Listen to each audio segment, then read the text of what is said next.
Agenda Central con Gloria Granda. Hemos invitado a esta hora de la mañana al doctor Miguel Ángel Rodríguez Mackey, decano de Derecho de la Facultad de Derecho y Ciencia Política de la UTP, pero entendemos que por el tema político, no sabemos si ha pedido licencia, si ha renunciado, él lo va a decir. Él es actualmente candidato al Congreso de Perú Posible. Él tiene muchísimos años trabajando el tema de política exterior. Es un académico, lo hemos entrevistado varias veces en nuestro programa. Es un académico y ha decidido cruzar la valla hacia la política. Gracias por estar con nosotros. Bienvenido, doctor Miguel Ángel Rodríguez. Muchas gracias, Gloria. Encantadísimo de estar contigo aquí en Radio San Borja. Como muy bien lo has dicho, yo he hecho un alto en mi trabajo académico. Yo soy un hombre dedicado toda mi vida a la pizarra y a los plumones y a los jóvenes y a los alumnos. Entonces, ¿por qué? Porque creo que hay que ser serio. Siendo una autoridad universitaria y ahora ingresando en política, hay que diferenciar los espacios, y por eso, como muy bien has dicho, yo estoy con una licencia en mi actividad laboral como autoridad universitaria de una universidad del Perú importante, y estoy de lleno metido ya en una campaña donde para mí todo esto es nuevo, porque, Gloria, yo no soy un político, yo no soy una persona dedicada a estos avatares que vemos todos los días y que la gente, ¿no es cierto?, hace juicios de valor sobre las cosas que vienen sucediendo en torno a los congresistas. Yo soy un académico que quiere ingresar en el Congreso, primero para elevar el nivel. Ya estamos cansados de que esos diarios de debate que últimamente, hablo de los últimos 20 años, hemos visto prácticamente estériles, sin ningún contenido, ni de fondo ni de forma. Y entonces creo que nuestro Congreso, que es un poder extraordinario del Estado, como decía Montesquieu cuando fue el autor de la teoría de la separación de los poderes, ¿no es cierto?, el Congreso debe estar justamente para crear normas, crear leyes. Y entonces las reglas del derecho son importantes para la vida intraestatal, y eso es lo que queremos hacer, renovar la visión para una clase política innovada, y no lo que estamos viendo con una devaluación a todo nivel en el Congreso de la República. Tú estás soltando en estos momentos un tema, el tema de la transparencia, el tema de decir la verdad. No hay una axiología, no hay una cultura de valores. La mentira se ha puesto como un monopolio social, y eso es una degradación que no se puede permitir. Mira, la Constitución Política dice claramente, esto hay que decirlo para que la gente lo sepa, hay incapacidad moral. ¿Qué cosa es la incapacidad moral? Cuando sobreviene la inminencia de una situación tan evidente donde las cosas por su propio peso caen. Nadie puede mentir ni engañar. Tenemos un presidente de la República que ha sido inhabilitado para gobernar precisamente por incapacidad moral, como es el caso de Alberto Fujimori, y ahora está en prisión. Claro, y entonces, ¿cómo se aplicaría un tema de incapacidad moral para un candidato al que se le está acusando por todos lados y que no pasa nada? El Jurado Nacional de Elecciones es la institución, la entidad del Estado que tiene la prerrogativa de la Constitución Política para determinar si el candidato está o no de acuerdo a los requisitos que significa postular a la presidencia, porque la presidencia de la República no es representar al Estado. Todos creen que... No, señor. La presidencia de la República es personificar al Estado, y eso pues es una carga mucho más inherente a la naturaleza del Estado, que quien la tiene que solventar una permanente actividad de vida diaria moral, que es trascendente. Tú no puedes tener un presidente que no tenga carga moral, porque se debilita todo el aparato y el quehacer del Estado. Correcto. Pregunta: ¿se puede tachar un candidato presidencial por un tema de plagio? Mira, están las normas previstas para una ocurrencia así, mira, o hay un vacío legal. Yo creo que esto es una cuestión que corresponde al Jurado Nacional de Elecciones. Creo que ellos son los que tienen que determinar si existe o no existe, ¿no es cierto? No existe esa posibilidad. Yo creo que no podemos negar que existe, y te voy a decir por qué. Te estoy diciendo que... O sea, por plagio no se puede tachar a un candidato.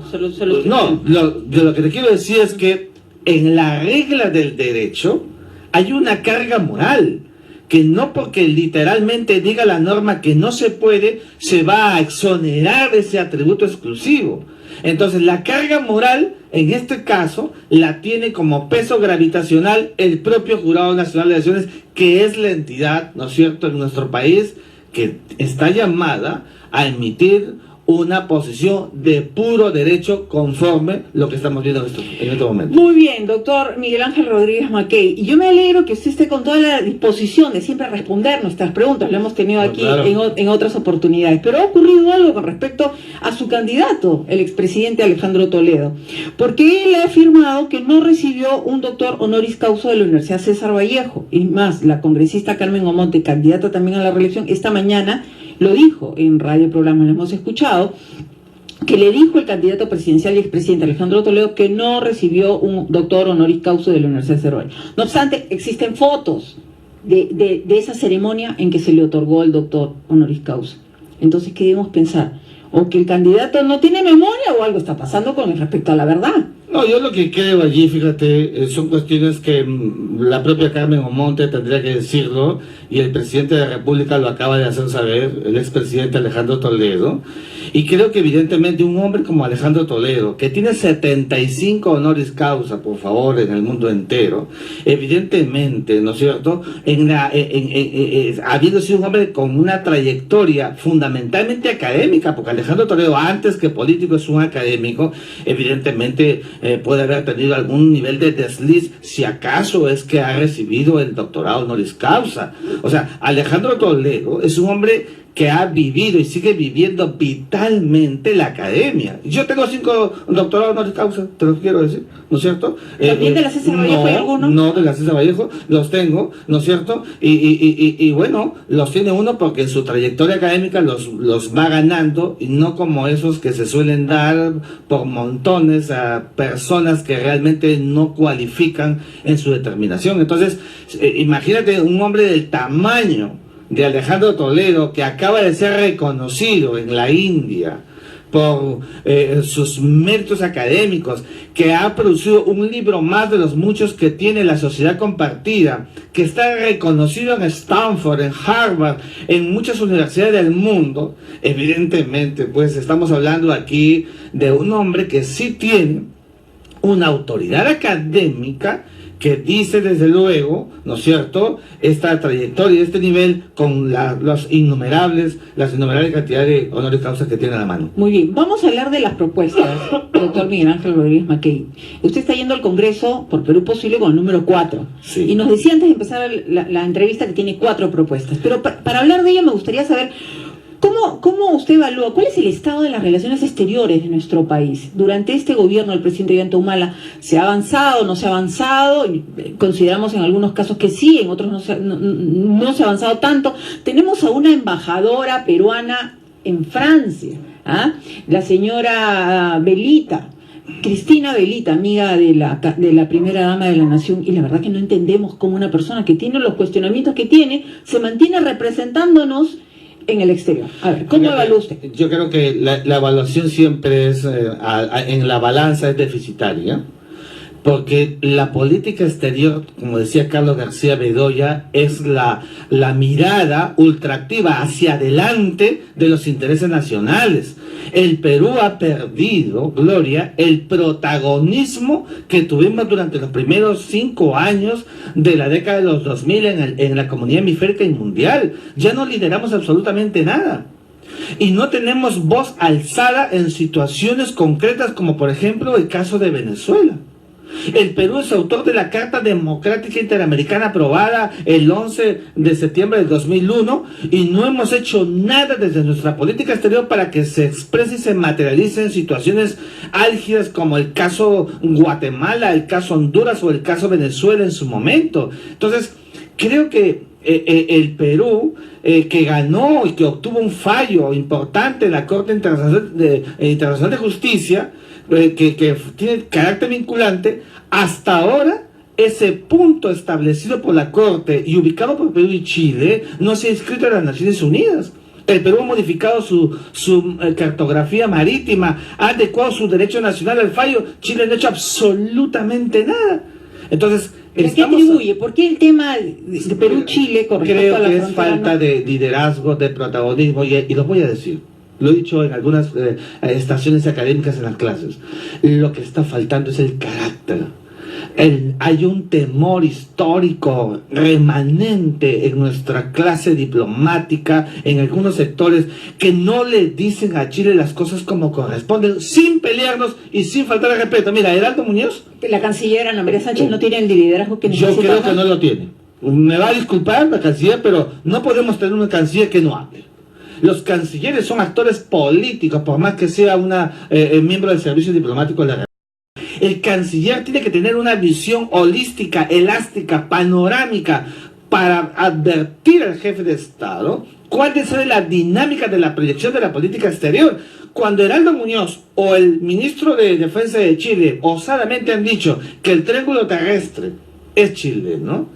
Oye, lo mínimo, lo ponderado en la relación bilateral de la reciprocidad del lenguaje era haber escuchado una respuesta de la canciller peruana o de algún ministro peruano. Pero eso no hemos visto, y entonces los peruanos somos vistos y tildados como timoratos, como decía Vicuña Maquena, ese gran historiador chileno, que el Perú es un país de diplomáticos muy inteligentes, pero de poco carácter. Entonces, nos está faltando recobrar, Gloria, ese liderazgo que posesione al Perú en el mundo entero, que lo lleve a exponenciar otros espacios dinámicos. No estamos viendo la relación con y este es mi primer tema de campaña que estoy lanzando, la defensa de los peruanos en el exterior. Gloria, más de 2 millones de ciudadanos. Cerca de 3.100.000 peruanos que están fuera, y ellos cuando se acercan a una embajada o un consulado no hay ese vaso comunicante, lo que yo llamo ese cordón umbilical. Creen más bien que la embajada o el cónsul va a avisar al Estado, porque como son muchos de ellos ilegales, y entonces no se establece esa comunicación, no hay ese contacto y esa Además, confianza. para servir al ciudadano peruano, ¿no? No le hacen un favor. Pero por supuesto, pero nos interesan solamente porque mandan las remesas, y eso es injusto, es una barbaridad que no corresponde a la decencia de un Estado. La Constitución dice, Gloria, que son peruanos los que están dentro del territorio nacional y los que están fuera, y entonces debemos crear un espacio para que ellos que votan, mira, votan y no pueden elegir. ¿Y tiene una eso propuesta concreta para esa gran población de peruanos? Por supuesto que sí. Tenemos que crear una célula viva dentro de la Cancillería que articule realmente a todas las misiones diplomáticas y consulares para que se creen estos vasos comunicantes con las comunidades peruanas. Tenemos que lograr que el diplomático sea el amigo, el yunta, el pata, como dicen los jóvenes el día de hoy, con las comunidades peruanas, que se sientan ellos protegidos por su país, por sus diplomáticos, y no como hasta ahora, que cada vez que llegan a la embajada están por fuera mirando sí o no, y es su propio Estado el que debe proteger. En algún momento, doctor Rodríguez Mackey, se dijo que esto era muy difícil por el tema de recursos económicos, y por eso en el marco de la comunidad andina se habló incluso de compartir consulados, en fin, con Bolivia, con Colombia, sí, que son miembros del... Mira, yo he estado en el exterior, como tú sabes, Gloria, y he visto a los peruanos, hemos estado haciendo una apoyada en Israel, en las aguas del Mediterráneo, los he visto, cómo hacen sus cositas. Fíjate, aquí tiene que haber convicción, idiosincrasia, cambiar la manera de aprender, de coger y de estar con los peruanos en el exterior. Son una inmensa cantidad de gente. Yo lo digo con voz propia y alzada, somos 8 hermanos. 5 de mis hermanos son parte de la generación de la década perdida de los 80, salieron por el mundo entero, y los he visto, ¿no es cierto? Y como ellos, mucha gente, ¿quién no tiene un familiar o un amigo? Pero un amigo, por favor, tenemos que ver por ellos. No tienen representación en el Congreso. Los trámites, esa tramitología para que ellos puedan realmente invertir en el país que los vio nacer, siempre hay peros en el camino, obstáculos que pasar. Una ley de retorno realmente inclusiva no hay para ellos. Entonces estas cosas tienen que cambiar, Gloria. Lo van a promover desde el Congreso. Y lo vamos a promover desde el Congreso creando leyes y normas jurídicas, que es lo que yo sé hacer, porque yo soy un hombre del derecho, y por eso es que estamos buscando llegar al Congreso para promover esta iniciativa, esta propuesta. Y la segunda propuesta son las fronteras vivas, Gloria. El país históricamente ha sido un país centralista, mirando todo Costa y todo Lima. Y nos hemos olvidado los espacios periféricos tan importantes. Los peruanos en la frontera, en el lado de Asís o hacia el Brasil, cruzan y lo hacen porque hay mejores colegios, tienen todo. porque hay mejores postas de salud, todo.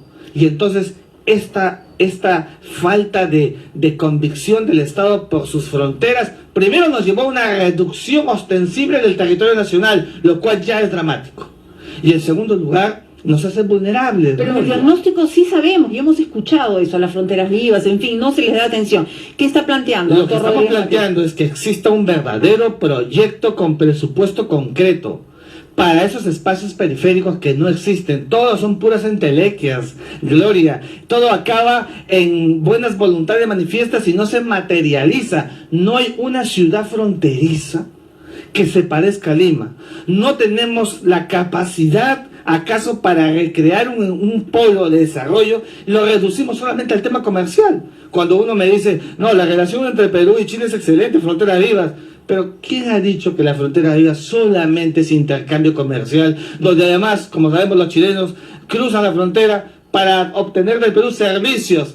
Pero eso no es frontera viva. Frontera viva es darle a los peruanos de nuestros espacios periféricos, los peruanos de Tumbes, los peruanos de Tacna, de Puno, de Madre de Dios, de Amazonas, darles la oportunidad de que tengan calidad de vida exactamente igual como en Lima o como en cualquier otra ciudad importante como Trujillo, como Arequipa en nuestro país. ¿Y qué proyecto hay concretamente? Porque lo que salta a la vista es que los gobiernos regionales tendrían que tallar ahí firmemente en poder mejorar la calidad de vida. Pero justamente de eso es lo que te hablo. No hay estos niveles de coordinación. Los gobiernos regionales, Gloria, cuando terminan el periodo anual, tienen que devolver el dinero al Estado porque no cuentan con proyectos muy bien delimitados, estratégicos.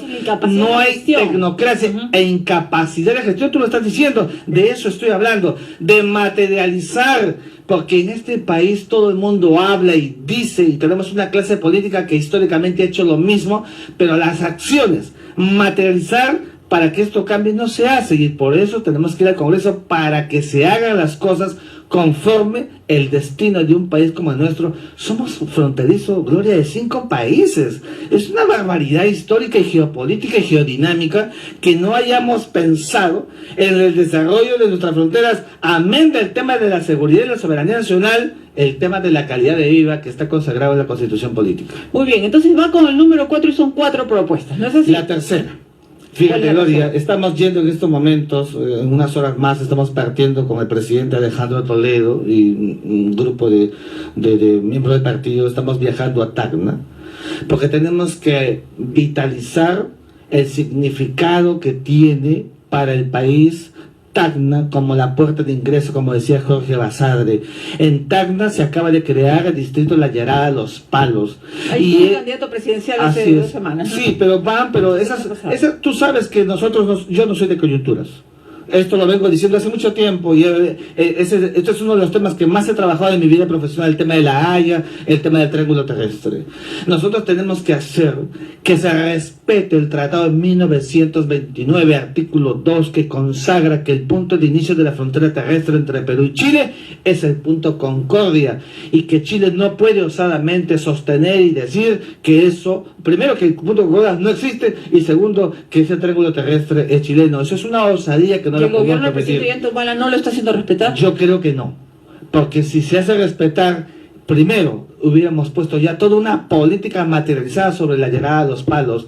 Allí hay más de 15.000 peruanos que necesitan una proyección del Estado. No hay presencia del Estado. El fallo de la Haya fue en el año 2014. El canciller chileno dijo hace un mes que el distrito La Llarada Los Palos se ha creado en territorio chileno. Pero por eso te digo, ¿y quién ha salido a replicarlo? Nadie, es una barbaridad. Y en segundo lugar, mira, además hay mecanismos diplomáticos, ¿no? No necesita uno que matonescamente... Los pescadores, ahora te hablo de los pescadores. Los pescadores, a ellos se les prometió mejorar su calidad logística para salir a faenar. Recuerda que el espacio marítimo que hemos obtenido por la Corte de la Haya es para pesca artesanal de altura. no cuentan con embarcaciones para poder realmente llegar hasta esa zona que está superior a las 80 millas, como sabemos por el fallo de la Corte. ¿Cómo enfrentar esa situación? Pero justamente en un eventual gobierno de Alejandro Toledo, la mirada es directa, lo que yo llamo impectore, directamente a la persona, al pescador. Hay que darle a los pescadores saneamiento, agua, desagüe, logística, embarcaciones. El aparato del Estado tiene que hacerlo. Somos un país marítimo por antonomasia, por excelencia, Gloria. Estamos desnaturalizando y descuidando lo que significó históricamente las 200 millas, que es parte del ideario nacional, esto que le da vida a la nación. Allí tenemos que llevar y tenemos que darle a los pescadores para que ellos sientan, ya no se sientan ellos desprotegidos, sientan la presencia del Estado. Históricamente el Estado no ha estado en la zona de fronteras, y menos en una situación como la que le pasó a Tacna y todo el proceso después del 20 de octubre de 1883, que fue el final de la Guerra del Pacífico, y el proceso de chilenización que acabó el 3 de junio de 1929 con la firma del Tratado de Lima. Muy bien. Ahora, Bolivia tiene su entredicho y su diferencia con Chile. ¿Qué tanto nos corresponde a los peruanos inmiscuirnos en este tema? Creo que nada. Creo que es un asunto, y hay que decirlo, lo digo como hombre del derecho. El problema entre Bolivia y Chile se ha dicho, y hay que decirlo siempre como política de Estado, que es un asunto bilateral entre estos dos países. Sin embargo, siempre hay una ratio que tenemos que tener pendiente. Chile está buscando crear una controversia terrestre con el Perú que no existe. Ya has visto que aquí en el Perú hay algunos candidatos que incluso hablan de un arbitraje, por el amor de Dios. ¿Cuál arbitraje con Chile cuando no tenemos ninguna controversia jurídica? No corresponde. No corresponde. El fallo de Mavromati de 1924 de la Corte Permanente de Justicia Internacional dijo que era una controversia cuando había dos puntos de vista distintos. Aquí no hay nada, por eso hay un tratado que es el de 1929. Y entonces, si Chile crea la controversia, lo más probable que le va a decir en su momento a Bolivia, si acaso el fallo entre Bolivia y Chile es un fallo que obligue a Chile a sentarse en una mesa de negociación con Bolivia para una salida al mar, le va a decir, pues está bien, yo voy a acatar el fallo, pero resulta que no puedo negociar contigo nada, porque tengo una controversia con Perú. Y esto no lo entienden en la Cancillería, lo hemos dicho de mil maneras. Se necesita una responsabilidad tremenda para poder enfrentar el caso. Se necesita, con conocimiento. Gloria, con conocimiento, por supuesto, fundamental. Se necesita una mirada más allá de los que los demás comunes y terrestres podamos mirar.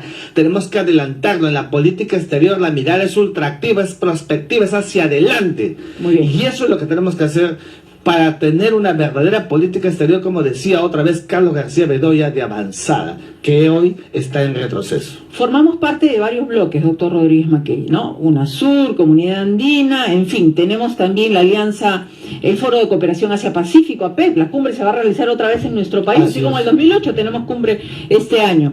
Y tenemos la Alianza del Pacífico, sí. Muy bien. ¿Dónde apuntamos más? Porque la alianza la Alianza del Pacífico, como la Comunidad Andina, son bloques comerciales, ¿no? De integración comercial. ¿Dónde tenemos que tener la mirada siguiendo los intereses de nuestro país? Fíjate, Gloria, el Perú tiene que continuar una política de Estado que se hizo en los primeros de la década del 2000 con Alejandro Toledo, y que se dejó, cuando te decía yo que allí el Perú tuvo protagonismo, se dejó desde el año 2006. A la fecha ha habido un abismo, un vacío. Eso anterior, que fue liderazgo, tiene que continuar multilateralizando la política exterior. El posicionamiento del Perú es cuenca del Pacífico, pero también es la mirada de la Unión Europea y a la China, esto que se hizo con Alejandro Toledo y que logramos realmente recrear. Los jóvenes del día de hoy, cuando se preguntan ¿cómo es posible que el Perú haya logrado TLCs?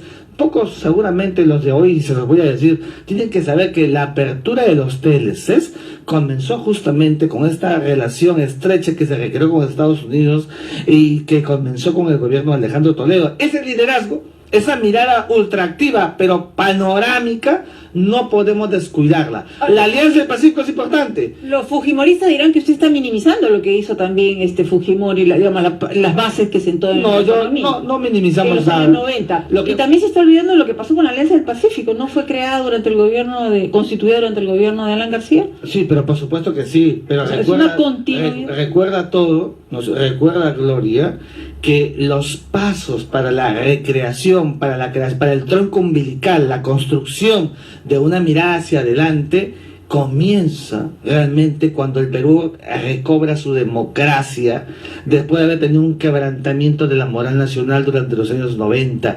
Y entonces un país en democracia puede articular mejor, porque los países del mundo entero solamente creen en las democracias y las inversiones llegan con los países que se solventan a partir del imperio del Estado de Derecho. Y eso comenzó en la década de 2000. Pero esa mirada hacia adelante la hemos perdido en el camino. Hay evidentemente mecanismos que se han estado haciendo y que hay que continuarlos porque esa es la visión que tenemos, pero tenemos que darle, Gloria, liderazgo. Cuando una política exterior tiene liderazgo, el país solventa por sí mismo. Es como cuando un chico corre tabla y se va solito. Eso es lo que tenemos que buscar en el Perú, un país estratégicamente ubicado, pero con una posición geodinámica extraordinaria. Brevemente, doctor Rodríguez Mackey, ya para cerrar la entrevista. La canciller Ana María Sánchez nos dijo hace 2-3 semanas que se iba a mantener a la señora Cristina Velita como embajadora peruana en Francia hasta después de la visita del presidente francés a nuestro país, que será en febrero, François Hollande. ¿Pasaría algo si se cambia en el interín a la embajadora de Francia? ¿Pasaría algo con la visita que nos va a realizar, la visita de Estado que va a realizar el presidente François Hollande? Mira, no lo sabemos, pero yo te quiero decir una cosa. La embajadora peruana en Francia es una embajadora de facto, no es una embajadora de derecho, porque hay una resolución que concluyó su actividad En marzo. como embajadora. En marzo del ¿Y 2015. cómo es posible que tengamos una política exterior con embajadores de facto? Que ya no son de jure, ya no son de derecho. Esto es lo que le quita pues probidad y seriedad a una política exterior alturada. Lo que tenemos que hacer con una Francia importante, así como la que hicimos a la Francia de los Pero no años se olvide 80. el tema, digamos, que también es de fondo, que está siendo investigada por presunto lavado de activos. Bueno, pues, si esto no es grave, entonces no me olvido. ¿qué cosa No, es grave? no me olvido. Lo que te quiero decir es que parto desde la articulación esencial. No podemos tener una política exterior forjada en solamente el pragmatismo y los actos de facto. La política exterior es seria y entonces tiene que articularse bien. Lo que te decía, Francia fue importante y lo seguirá siendo para el Perú, como lo fue en los años 80 con el Club de París y ahora mismo que son los principales países de la Unión Europea. Por favor, entonces la venida de un presidente como François Hollande recrea para el Perú una oportunidad más. Recordemos que estamos a puertas de poder alcanzar la exoneración de la visa Schengen. Todo este conjunto de cosas, cuando no se tiene claridad en los actores visibles, lo que promueve es desconfianza, y eso es lo que tenemos que evitar y cambiar para un país como el nuestro, que es un país rico, importante históricamente, pero tenemos que creérnoslo. Y debemos ser serios. Y debemos ser serios, con políticas de Estado, que es el gran drama nacional que no hemos tenido históricamente. Muy bien, muchísimas gracias por la visita ya en su calidad de candidato al Congreso de la República por Perú Posible con el número... Con el número 4. Muy bien, lo Muchas vamos a tener de gracias. aquí al 10 de abril en otra Por oportunidad, supuesto, estoy seguro. muchas gracias. Nos vamos rapidísimamente a la pausa porque vamos a hablar de educación, ese gran reto que tenemos en nuestro país, mejorar la calidad de educación. Hemos invitado al gerente general de IPAE, Acción Empresarial, Carlos Montalbán. Pausa y regresamos con más en Agenda Central.